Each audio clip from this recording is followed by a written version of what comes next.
మాలలో మీరు ఎందుకు చేతి పడుతున్నారు? స్వామి గాలి ఎట్లా పడతారు? స్వామి గాలి ఎట్లా పడతారు సార్? స్వామికి మీరు గాలి ఎట్లా పడతారు?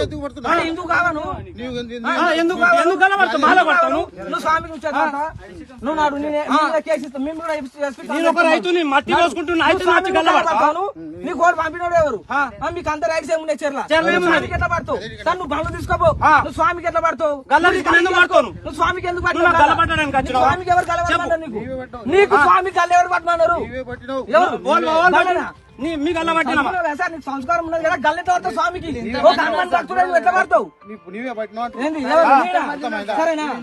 ఇంతమంది మీద సంస్కారం ఉండాలి సార్. మంచిగా వచ్చిన స్వామికి హనుమాన్ భక్తునికి నువ్వు చేతిలో పడతావు. నువ్వు వేసుకుంటున్నా మట్టి అంటే మీరు సంస్కారం లేదు సార్ మీకు. నువ్వు స్వామికి ఎట్లా పడతావు? నువ్వు ఈ గల్ల ఎట్లా పడతావు? మీకు నీకెవడు అధికారం ఇచ్చిండు?